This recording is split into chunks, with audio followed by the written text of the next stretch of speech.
Hi, I'm Sarah Ellis. And I'm Helen Tupper. And you're listening to the Squiggly Careers podcast.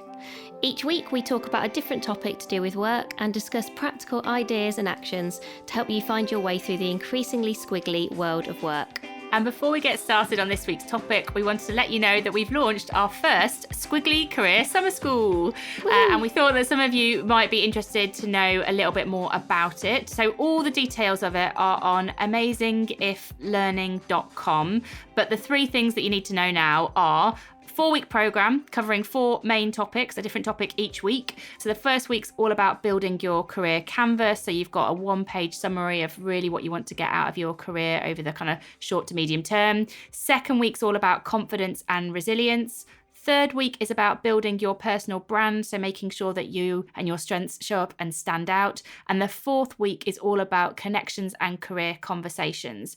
It's going to be 4 live learning group coaching workshops with Sarah and me. That basically means 90-minute Zoom sessions where we talk through models and tools, and you get the chance to connect and discuss them with other people. So super interactive, but also very, very actionable. And it's a program for everyone. It doesn't matter what stage of your career you're at or what industry you're in. If you feel like you need a bit of career support right now and you want to get into some of these topics and really maybe accelerate what you're doing after the summer, then this is the program for you. And so today we're talking about meaning and motivation, what they are, why we need them in our work, and why they're so important to so many of us right now. I don't know if it's good news or bad news. I always quite like a blueprint for success, but unfortunately that just never seems to exist in anything that we do. And that's certainly the case, I think, with meaning. There isn't a single blueprint for a meaningful career. So we can't say to you, oh, well, if you do these 5 things, what pops out is a meaningful career. But there are some really useful insights that you can reflect on that I think will help you to discover meaning for yourself. And fortunately for everyone listening, Helen's been doing some really deep diving research this week. So I got really into it. I discovered a whole new course and profession I want to do, Sarah. Don't leave me. But we will also be talking about 5 actions that you can take to help you find more meaning in the work that you do. Some really practical, useful things that you can do regardless of where you are in your career, whether you feel like you've got loads of meaning and want just that little bit more, or whether you're feeling devoid of meaning and it's sort of you're very much kind of at the start of this process. There is a book and a video that we'll include, but they are incredibly useful and we'd really, really recommend. So there's a short, very digestible book called How to Find Fulfilling Work, which is by a guy called Roman Krynaric. And Roman does a lot of work with School of Life. He's a kind of philosopher and academic. I think he has distilled a lot of really good thinking into something that actually is then very practical, even though it draws on all sorts of kind of different resources. And certainly I know when I read that, it really resonates with me personally in terms of meaning and fulfillment, how we get it, where we get it from, but also just his style of writing I think is really accessible, especially given, he's a philosopher and you think, oh, this is going to be too hard for me. But no, it's not. It's a really good read. And there's also a great video from the School of Life, which is less than 5 minutes, which again just summarises some of the key areas. So if this after today is something you want to keep delving into, they're definitely kind of 2 really good places to start. And I actually reread that book prior to today's podcast. And what's really interesting is that I think most of us intuitively know that making a difference in some way, shape or form is how we'll find fulfilling work. And that's what we all want from the time we spend at work, given we're spending so much time at work every week. And the research really backs this up. So the most kind of satisfied people at work, the people who really enjoy what they do and kind of feel that sense of contentment and happiness in terms of what they do day to day, they're people who are able to kind of combine their talents and what's kind of described as like doing good quality work that then has some sort of broader benefit into society. So it's bigger than just yourself, but then kind of what that looks like and kind of how that shows up is very personalised and very different depending on what kind of meaning looks like for you, which is one of the things that we'll go on to talk about in terms of how do you figure that out. I don't know, it sounds so lovely, but actually there are some, it doesn't, it sounds such a nice, let's all find meaning. But I think there are some very practical challenges with finding meaning in our work. And when I was delving into the research on meaning, there were a couple of things that really stuck out to me. One was something that Alain de Botton shared, and he talked about the scale of modern enterprises has sapped work of a lot of meaning. And I found that quite a big visual, isn't it? It's very dark. He would say it's good to be negative. But that idea that, these organisations that we're working in, the pace, actually that takes a lot of the meaning out of work. He has a lot of, it's part of that video that you mentioned, Sarah. He has a lot of grey buildings. He paints he does. I watched it as well. Dark picture. But he talks about it's why people are seeking to connect with almost more tangible work, more side projects, because it gives them that sense of kind of meaning and connection to their work.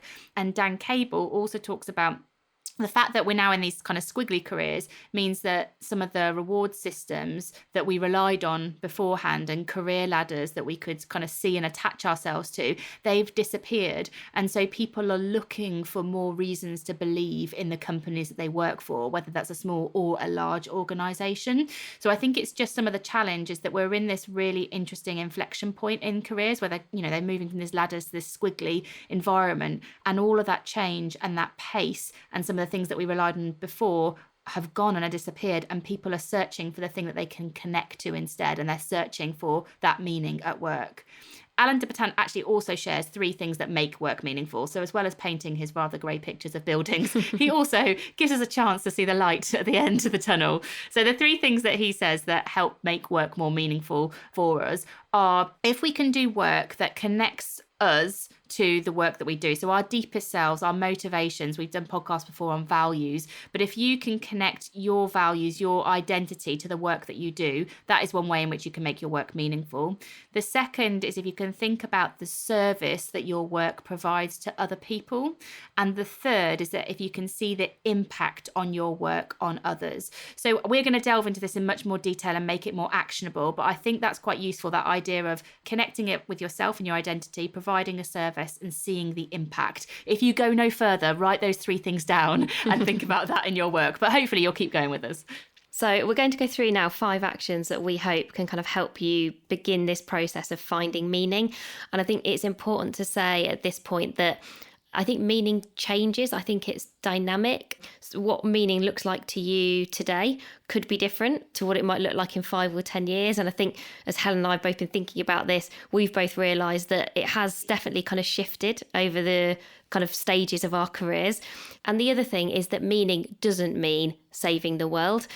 I do speak to a lot of people who I think put such expectations on themselves in terms of what does having a meaningful and a kind of fulfilling career look like? And of course, that might be part of it. And I think because we see it's more visible that we see other people perhaps with careers where we feel like that's what they're doing, so perhaps that's what we should be doing. I think if that's what you want to do and that's what your values are and that's really what you're driven by, brilliant. But please don't kind of hold yourself up to this kind of panacea of feeling like we should all be doing these very kind of big, important things for kind of society. That is just one kind of strand of meaning. So action number 1 is really about understanding what means the most to you. I think it's a really important kind of starting question to almost try to think about what are the different sources of meaning that might exist for us at work, and which ones matter the most for you personally. Which ones do you feel kind of most connected to?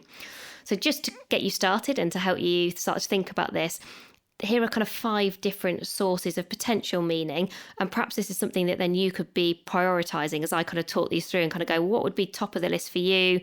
What might be a bit further down? And then you can start to get a bit more specific about kind of how this shows up. So one source of meaning, number 1, could be your company. So this might be the brand that you work for, the type of company that it is, the type of kind of environment, I guess, and the kind of the identity of that brand.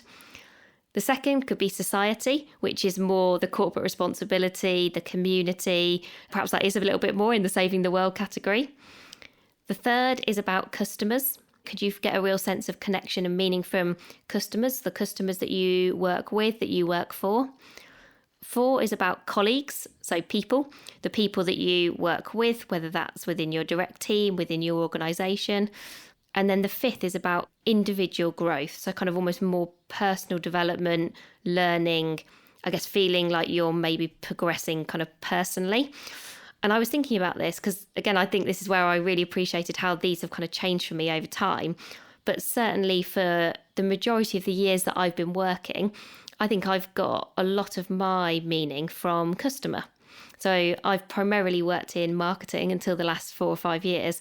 And marketing is all about kind of being the voice of the customer. And actually, I worked in some industries that perhaps I could never have imagined being in. So if you'd have said to me I was going to work in financial services, I think I would have always been really surprised that perhaps I didn't feel like I got the skill set or wouldn't ever kind of fit in.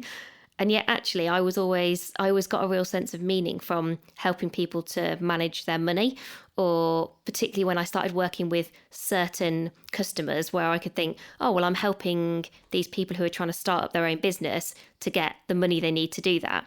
Or I'm helping students who are going to university for the first time get the cash they need to kind of get started. I actually found a lot of meaning in that. And I can really see that during my kind of 4 or 5 years working in financial services, once I started working with specific kind of customers, I really felt a sense of kind of responsibility. I felt more fulfilled and I felt like I was kind of making a difference. Nothing to do with kind of particularly saving the world, but I felt like I was being helpful. And back to that kind of definition of doing kind of great work that benefits broader society, I felt like I was having kind of a bigger impact than kind of just me doing a good job in my job. So it was definitely customer for me. I think I probably went through a few periods where I was thinking it was perhaps more about society because I worked in corporate responsibility. I kind of enjoyed that. And actually I was thinking like now I think I'm very kind of connected to our like purpose. So actually probably to the company, because I guess it's your company, you then kind of make a transition to think, well, why does my company exist? And for us, it's about kind of making careers better for everyone, democratizing career development.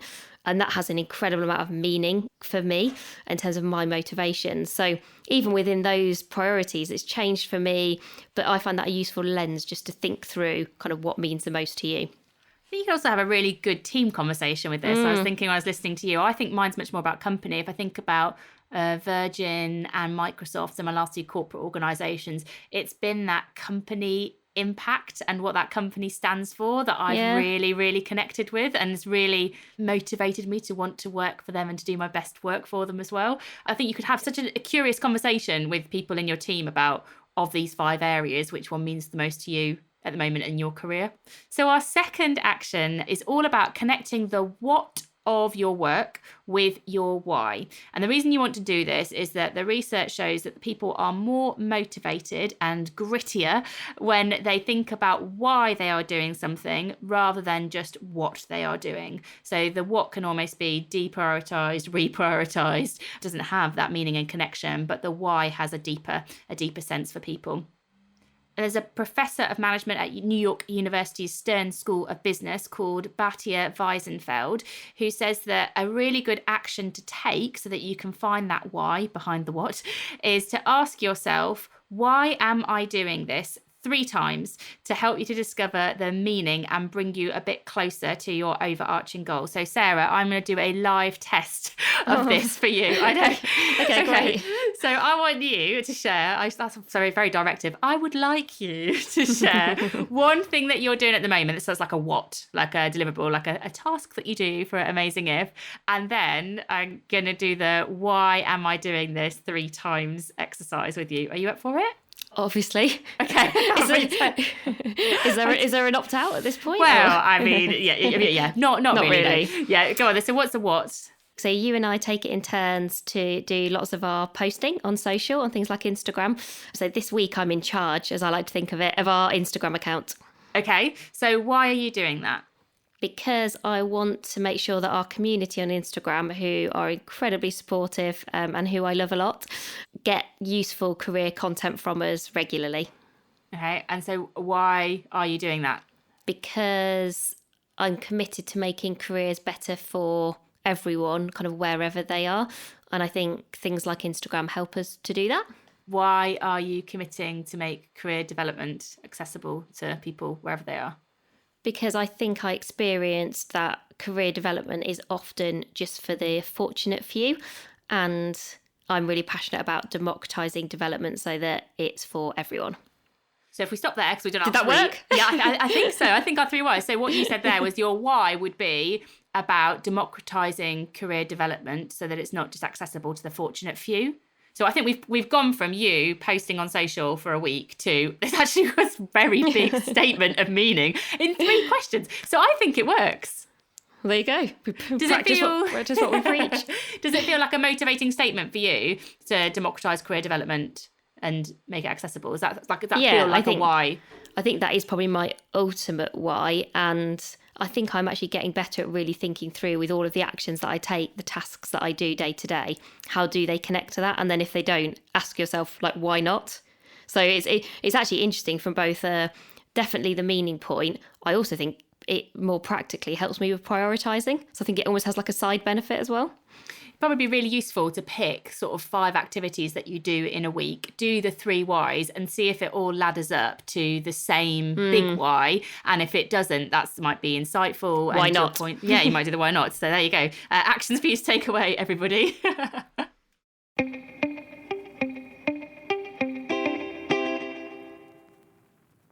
So action number 3 is all about designing your day and how taking ownership for your choices helps you to find meaning in the work that you do.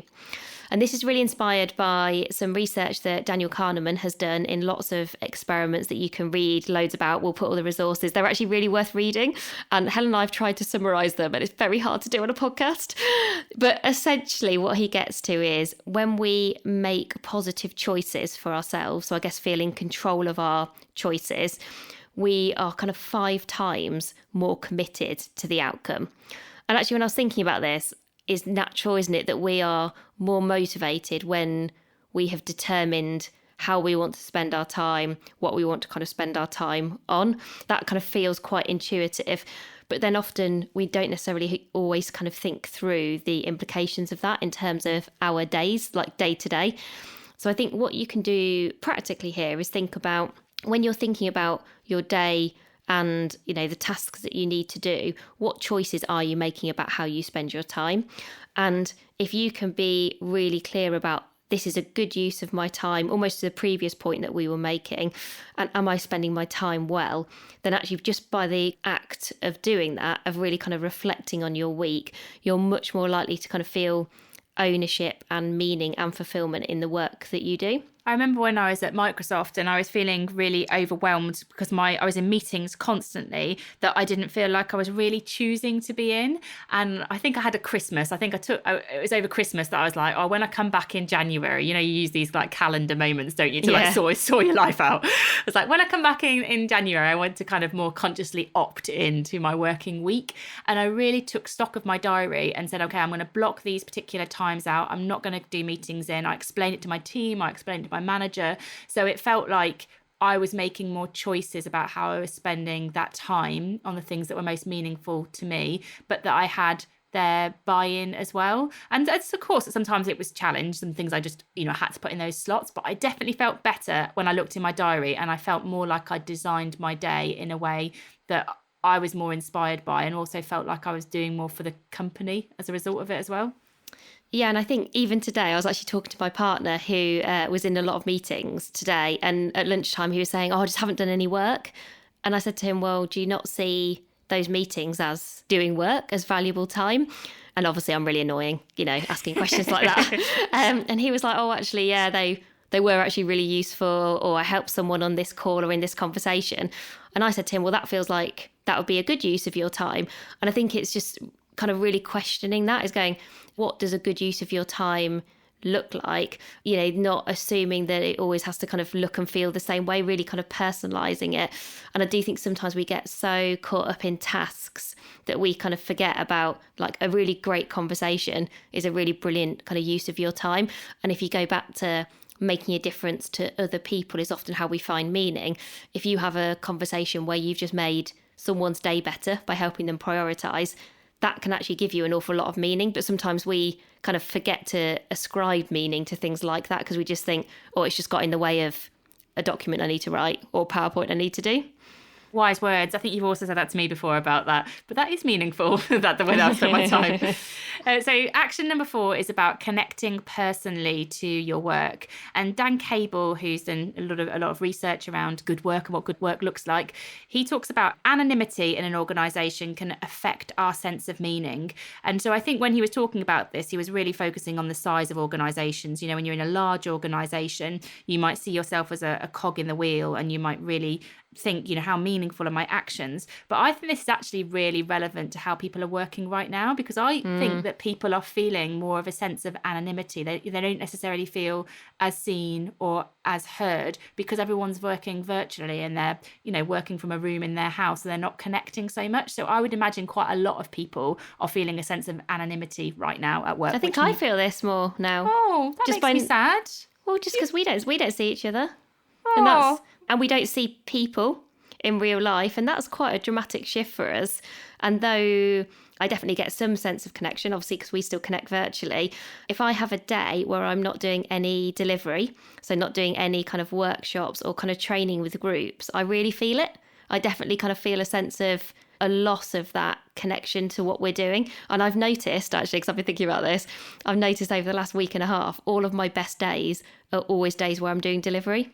Yeah, so there you go. Interesting insight. That's very insightful. It makes me sad, but you know what? I also get it, because I think I've had those moments as well where I've been like, what's this day if it's not that? Which always feels quite, because there's some kind of poetry coming from that somewhere. But back to this action number 4 then, connecting personally to your work. So one way that you can connect personally to your work is you can think about the impact that your work has on somebody and start to kind of dive into that a bit more deeply. So if you go back, for example, to those 5 areas that Sarah talked about, one of those 5 areas that you can find meaning in your work was the customer, for example. So one way that you could connect more personally to your work is to think about, well, what's the impact that my work has on a customer? And if you can't say that, actually maybe go and spend time with a customer so that you can experience it. I remember one of the times I worked a long time ago for a company called Capital One. And we were designing, I worked in the marketing department, and we were looking at new products for the customers. And on one of the particular days, I went shopping with a customer with their credit card. I remember we sat in a Costa and they talked about their card and what they were buying and how they managed their spending, and also some of the challenges that they had with their spending. And I got my job so much better when I understood that that person sometimes struggled to pay their bills, or what it meant to them when they got a shiny new card. Or at the time, Capital One allowed you to put a picture on your card. I really remember that. I remember the trend for that, personalised like bank cards and stuff. Well, and that person was like saying to me, oh, and it's got my children on it, and it always makes me feel really happy when I'm buying something for them. And all of a sudden there was like an emotional connection behind the work that I'm doing. So just think about those 5 areas that Sarah talked about, you know, the company, society, your colleagues, your customer, your individual growth, and just think about maybe what it would take for you to connect with that on a more personal and tangible level.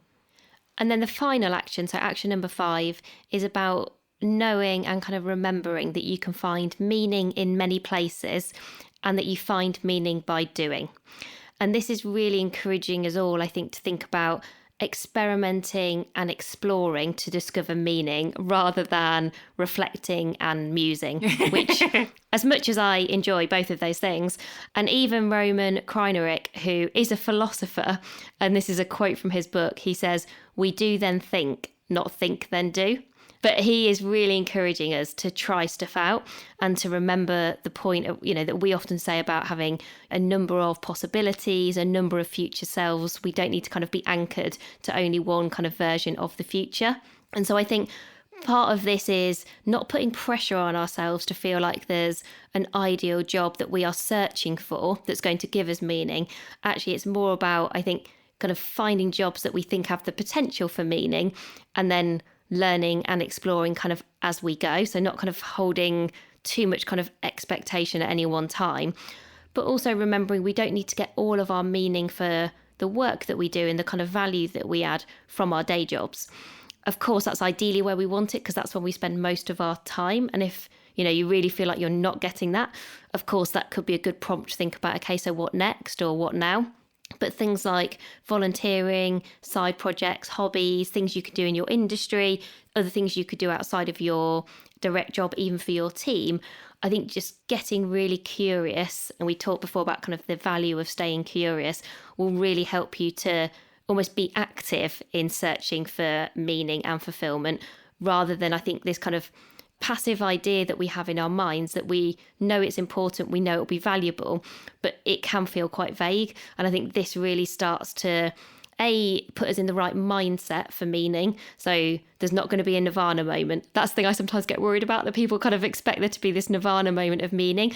And I don't think it quite works like that. I think it works by knowing yourself, kind of having those insights, taking action, and then to that point of you learn by doing. So you're doing and then you're reflecting.